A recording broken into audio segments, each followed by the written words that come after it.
টাকা ৯/৬ থেকে স্বজন পোষণ, বিতর্কের মাঝেও নয়া কর্মসূচি ঘোষণা জুনিয়র ডাক্তারদের।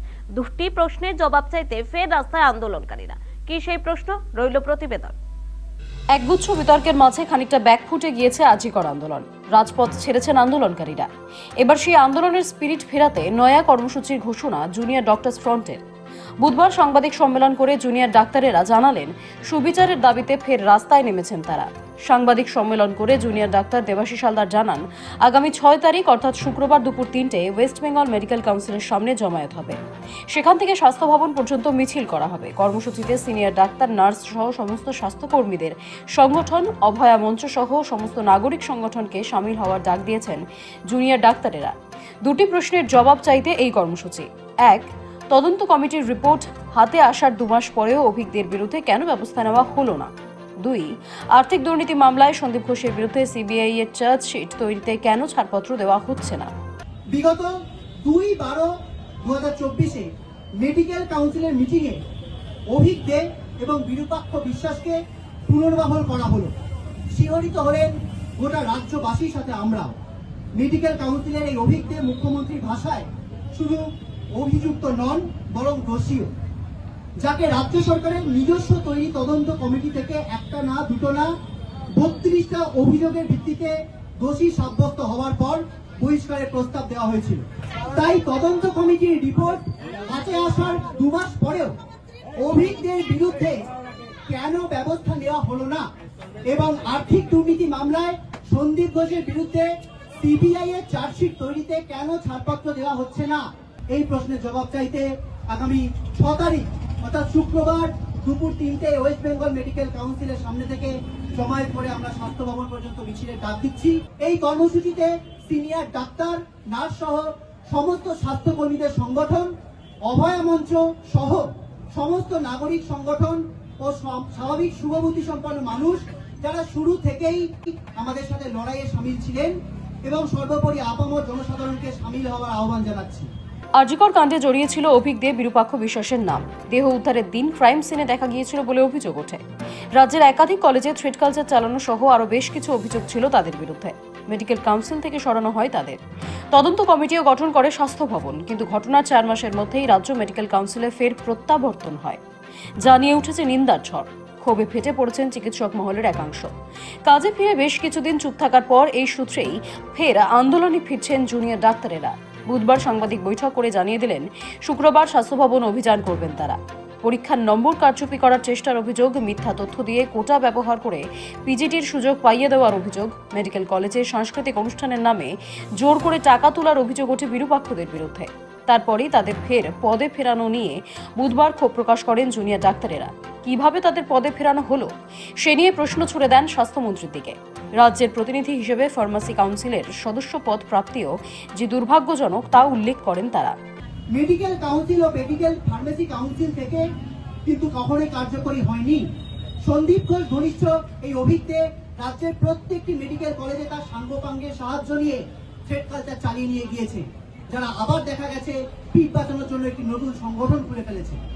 হাসপাতালের সার্জারি বিভাগে দীর্ঘদিন ধরে কলেজে কলেজে প্রশ্নপত্র ফাঁস করা, ছাত্রদের পরীক্ষায় নাম্বার বাড়িয়ে দেওয়া, বিভিন্ন কলেজের বিভিন্ন অনুষ্ঠানে আর্থিক অনিয়ম করা, এইসব কার্যকলাপ ছাড়াও ভুরি ভুরি দুর্নীতি ও দুষ্কর্মে যুক্ত থাকা অভিজ্ঞদের কোন ক্ষমতা বলে মেডিকেল কাউন্সিলের গুরুত্বপূর্ণ জায়গায় পুনরায় ফেরত এলো, তার জবাব আমরা স্বাস্থ্যমন্ত্রী থেকে চাই।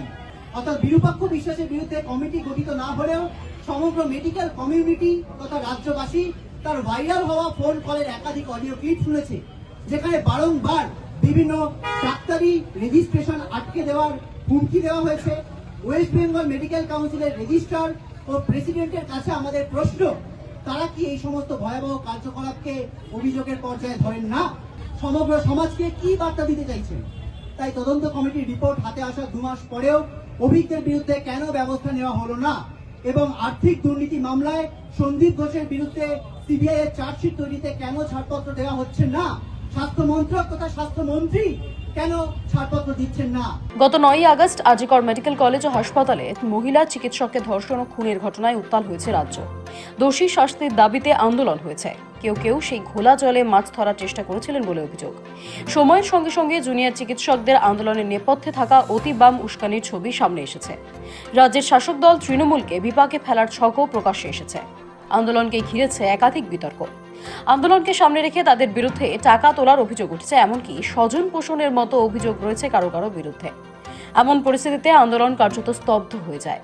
এসবের মাঝেই তাদের এই লড়াই যে ধর্ষণের নামে একটি সামাজিক ব্যাধির বিরুদ্ধে, অনিয়ম অনাচারের বিরুদ্ধে, তা উল্লেখ করতে ভোলেননি। আরজিকর মেডিকেল কলেজ হাসপাতালে ঘটে যাওয়া নারকীয় ঘটনার পর প্রায় 4 মাস অতিক্রান্ত। ঘটনার অভিঘাতে পশ্চিমবঙ্গ যে নাগরিক আন্দোলন দেখেছে তা প্রভাব ফেলেছে ভারত তথা গোটা বিশ্বে।